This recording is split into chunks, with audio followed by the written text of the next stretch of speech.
అమ్మ camp fire లో fire కింద వేస్తే పైన మంట వస్తుంది. Hi hello guys, welcome back to our channel money the rider. Gandikota series లో సెకండ్ వీడియో. ఇంకా మీరు ఫస్ట్ వీడియో చూడకపోతే వెళ్ళి చూడండి. ఆ వీడియోలో జిప్ లైన్ అడ్వెంచర్స్ అన్ని మొత్తం ఉన్నాయి. ఇంకా ఈ వీడియోలో వచ్చేసి మనం క్యాంప్ ఎక్కడ వేసుకోవాలి, క్యాంప్ ఫైర్ ఎలా వేసుకోవాలి, సన్ రైజ్ వ్యూ ఎలా ఉందో మొత్తం చూసేద్దాం. ఇంకా లేట్ ఎందుకు వెంటనే వీడియోలోకి వెళ్ళిపోదాం. ఇంకా మీరు ఎవరైనా మన వీడియోని లైక్ చేయకపోతే వెంటనే లైక్ చేసి మన ఛానల్ని సబ్స్క్రైబ్ చేసుకోండి.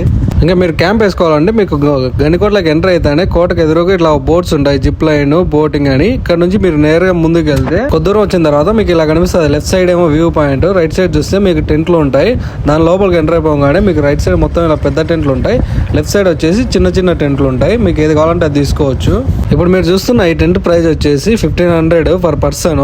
మీరు ఈ టెంట్ తీసుకుంటే ఆ టెంట్ అదంతా ముందే మాట్లాడండి. క్యాంప్ ఫైర్ ఎలా, క్యాంప్ ఫైర్ కావాల్సిన వుడ్ అదే కట్టెలు అవన్నీ ఎలా పేయడా లేదా మీరే తెచ్చిస్తారా, ఒకవేళ పేడ్ అయితే ఎంత మొత్తానికి ఎంత ఇస్తారో మొత్తం కనుక్కొని తీసుకోండి. ఎందుకంటే చాలా మంది ఏమనుకుంటారంటే మన టెంట్ ఒకటి తీసుకుంటే వుడ్ అంతా వల్ల ఏర్పాటు చేస్తారులే ఫ్రీగా అనుకుంటారు. అట్లేం లేదు, మళ్ళీ వుడ్కు సపరేట్ డబ్బులు తీసుకున్నారంట. ఇక్కడ వచ్చి వేరే వాళ్ళు చెప్తే మేము విన్నాం. వాళ్ళు మాకు వచ్చి చెప్పింది అయితే చాలా వరస్ట్, 1000 రూపాయలు డబ్బులు తీసుకున్నారు కానీ ఒకసారికే ఇచ్చారు. మళ్ళీ అడిగితే మళ్ళీ డబ్బులు అడుగుతున్నారు. మీలాగా మేము ఇలా బయట వేసుకుంటే బాగుందన్నారు. మేమైతే అక్కడ లోపల టెంట్ దగ్గర వేసుకోలేదు, బయటకు వచ్చి అక్కడ ఇక్కడ కొన్ని పుల్లలు మేమే గ్యాదర్ చేసుకొని వేసుకున్నాం. మీరు ఓపిక ఉంటే నాకు తెలిసి ఇలాగనే చేయండి, ఎందుకంటే డబ్బులు సేవ్ చేసుకుంటే మీకు ఏదో దానికి ఉంటుందిగా. ఏంది భయ ఎంత దూరం వచ్చి ఇంత చిన్న మంట అయితే మాకు సెట్ కావాలి, మేము చాలా పెద్ద వేసుకోవాలనుకుంటున్నాం. మేము ఇంకా స్టార్టింగ్ ఇప్పుడు అంటిస్తున్నాం కాబట్టి స్టార్టింగ్ స్టేజ్లో ఉంది. కొద్దిసేపు వెయిట్ చూడండి, మేము కూడా పెద్దగానే వేసాము.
మీరు ఈ వీడియోని బాగా అబ్జర్వ్ చేయండి. మేము ఫైర్ కింద వేస్తే పైన కూడా చూడండి, ఏదో అగ్గి పైన వస్తా అన్నట్టుంది కదా నా తలపైన. మీరు బాగా గమనించండి, అదేందో తెలిసే కామెంట్ చేయండి. ఫస్ట్ మేము కూడా వీడియో చూసి భయపడినాం, తర్వాత మాకు అర్థమైందంటే లెన్స్ సరిగ్గా లేక అటు రిఫ్లెక్ట్ అయింది. అంటే మా వాడు కెమెరా సెట్ చేసేటప్పుడు లెన్స్ క్లీన్ చేయకుండా అట్లే పెట్టిండు. చలికి మా వాడికి ఏం అర్థం కావట్లేదు అంటే అందుకే ఫస్ట్ మంటిద్దామని త్వరగా ఎట్లో పెట్టొచ్చిండు.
అలా కొద్దిసేపు ఈ చలిలో చలిమంట కాపుకొని ఇంకా మనం అయితే సన్ రైజ్ చూడడానికి సిద్ధమేమో. కానీ ఇంతలో మాకు డౌట్ వచ్చింది, సన్ రైజ్ ఇక్కడ బాగా కనిపిదేమో అనే ఆలోచనతో మేము నిన్న వ్యూ పాయింట్ దగ్గరికి వెళ్ళాం కదా, తిరిగి అక్కడికి వెళ్దామని ఫిక్స్ అయినాం. ఇంకా మేమైతే 6 o'clock వెళ్ళిపోయాం సన్ రైజ్ చూద్దామని. కానీ ఇది వింటర్ కదా, చాలా టైం పడుతుంది. మీరు కూడా కొద్దిగా 6:30 అట్లా వచ్చేయండి. ఇంకా వీలైతే తొందరగానే వచ్చి ఉండండి, ఎందుకంటే మనం వచ్చిందే సన్ రైజ్ చూడడానికి. మనం కొద్దిగా ముందు వచ్చి వెయిట్ చేయడంలో ఏం కాదు, అదే మిస్ అయింది అనుకో చాలా బాధపడతాం కదా. అందుకే మేము కూడా కొద్దిగా తొందరగానే వచ్చినాం. మనం ఈ వ్యూ వచ్చేసి మనం క్యాంప్స్ వేసుకున్నాం కదా, అక్కడ నుంచి చూస్తే ఇట్లా కనిపించదు. చుట్టూ ఆవారి కొండ మధ్యలో ఉన్నది, పైన సూర్యుడు కనిపిస్తాడు. ఇక్కడికి వస్తే మనకు అక్కడ ఉంటే అంత సరిగ్గా కనిపించదని మేము ఇక్కడికి వచ్చాం మళ్ళీ కొండపైకి. ఇంకా మేమైతే చాలా సేపు వెయిట్ చేసిన తర్వాత అక్కడ చూడండి రెడ్ కనిపిస్తుంది. నేను సర్కిల్ వేసా కదా, అదే సన్ రైజ్. మనకు వింటర్ లో అంత బాగా కనిపించదు, మీరు మాక్సిమం సమ్మర్ లో రావడానికి ట్రై చేయండి.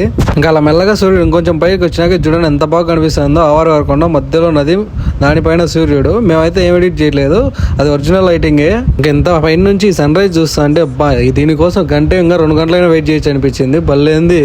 ఇంకా కొద్దిసేపు ఉంటే ఆ సన్ మీకు అక్కడ షైనింగ్ కనిపిస్తుంది కదా, ఆ వాటర్ లో రిఫ్లెక్ట్ అవుతుంది. వెయిట్ చేయండి, చూపిస్తుంది కూడా.